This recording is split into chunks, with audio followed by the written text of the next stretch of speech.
Hello and welcome to the Web 2.0 video resources presentation by Don and John.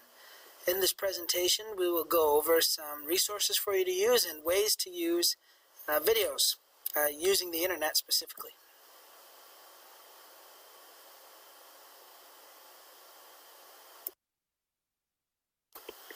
So defining a video site wasn't as easy as we originally intended.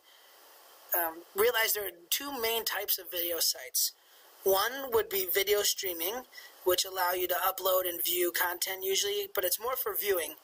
For example, we're all pretty familiar with YouTube, where you simply just consume more than anything else. Then the second type of a video site for Web 2.0 is a site that you can create and edit videos. So those allow you to be more creative, and like I said, it's more for creation and development of material to share versus consumption.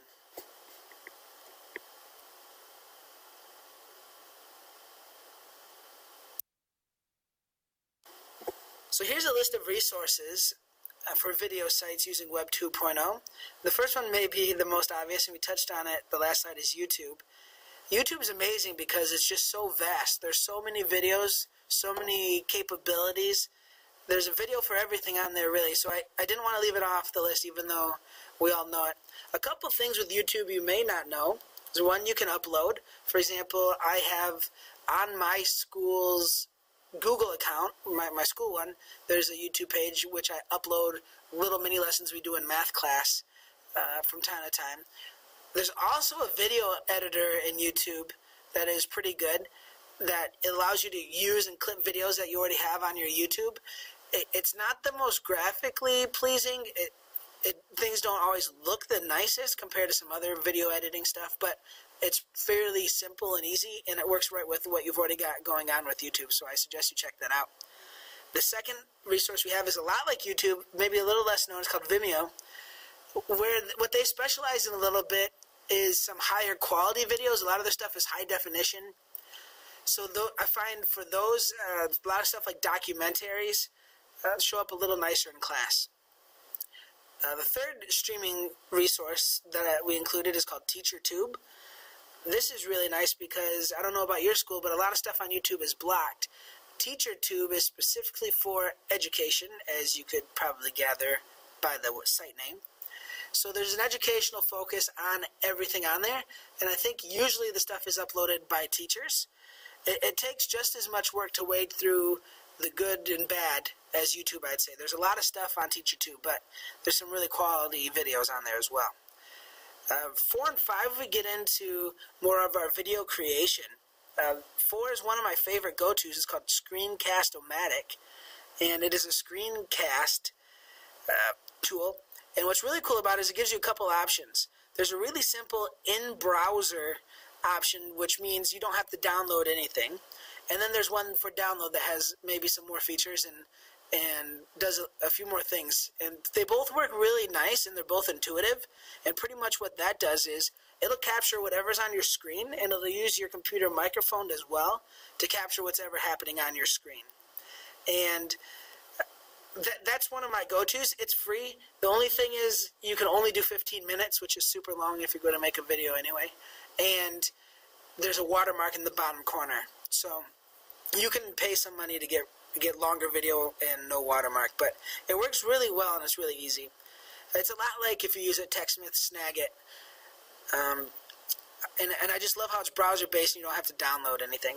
The fifth resource is WeVideo. WeVideo is nice. You can create and edit videos. And this one works a little nicer than that YouTube editor I talked about. A lot of the videos will be a little more graphically pleasing. There's some more sounds, some more music that you can kind of put into your video. And it also links with your Google account. So the stuff from the WeVideo will show up in your Google folders for a drive. Another thing I like about WeVideo is that it gives you a shareable link. So if you want to distribute content, you have a hyperlink to it, which is really cool.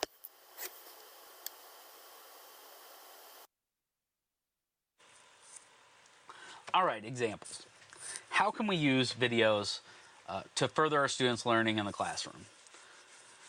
Well, we've already said there's two things we can do with videos. We can watch them and we can edit them, right? So our examples do just that. Number 1 and 2 are both really good lists of educational videos that we can use in the classroom on a lot of different subjects. Why is this better than, say, a search on YouTube? It is already focused and pared down. We've all had a problem or tried to find something using a Google search, even if it was a video that we'd already seen and we're trying to find again, and not been able to find that, just flooded in a tsunami of cat videos and unboxing videos, right? So this kind of takes that away and from you and just says, here are your education videos. Choose well. Number 3 is a animation website. It's a web-based program that lets the student create a 3-scene animation. It's really good because it's pretty simple and it's very intuitive. It gives the student some choices, but not enough choices to be overwhelmed. The way the students you don't have to import any audio.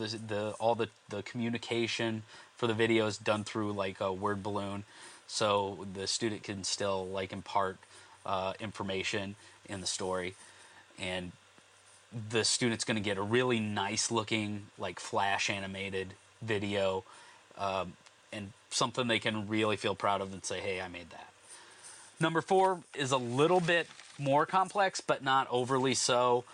I'd say it's a good alternative to PowerPoint, and that's pretty much what it does well, is offers you a alternative to PowerPoint. We all know that students can get bored pretty easily, and if you want them to do a PowerPoint, say, hey, well, why don't you do this video instead, and you show them the example, and they could get pretty excited about that, even though they're really going to give you the same information. They will have a nice looking video at the end of it, though, that will be pretty well made. With 3 and 4, the only real drawback is it's something that the student has to email a link to. They can't download it unless you pay, but that's sort of the norm for these kind of sites. So the examples are good. Show good ways to use the internet to watch videos and create and edit.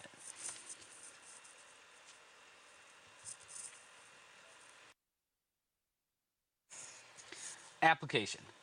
How have John and I used videos as teachers? Well, there's many ways. Like we said, you're either going to show something or you're going to create something, and both of those again are represented here. So John's are the first 2, and mine are the second 2, 3 and 4.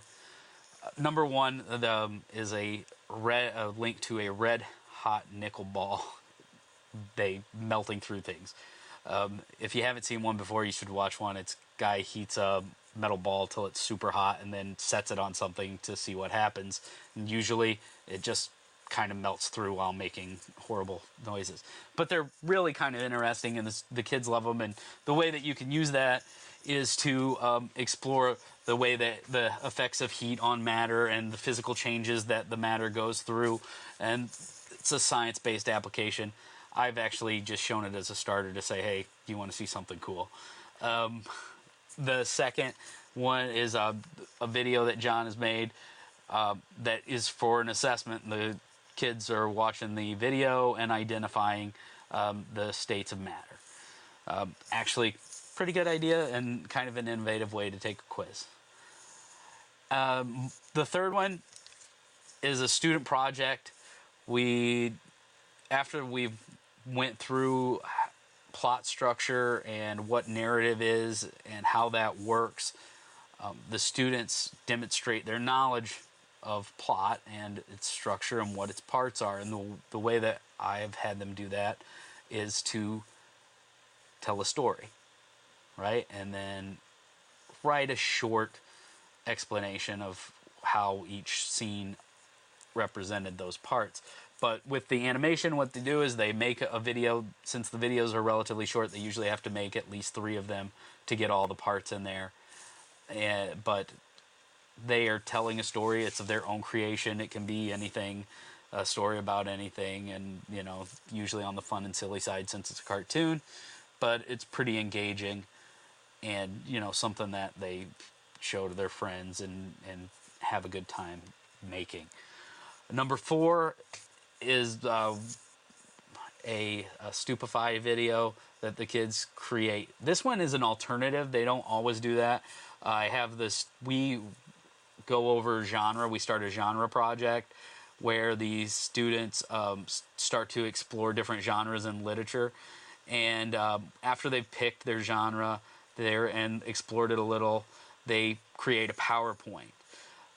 Since some students have maybe done a lot of PowerPoints or just don't want to do a PowerPoint, they have the option to either write a paper or do one of these videos. It's the same information, just in a different format, but we all know how choice can be a motivator for students, and that's what this does.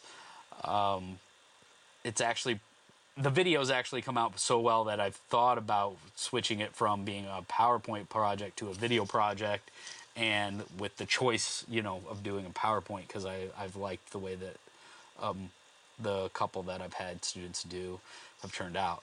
These are just a couple of the ways that we've used these. I think that, if you look at those sites, you'll really find a lot of different ways to use any of those sites, even maybe the Red Hot Nickel Ball.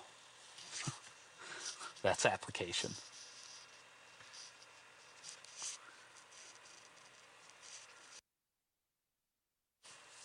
John and myself would like to thank you for checking out Web 2.0 video resources.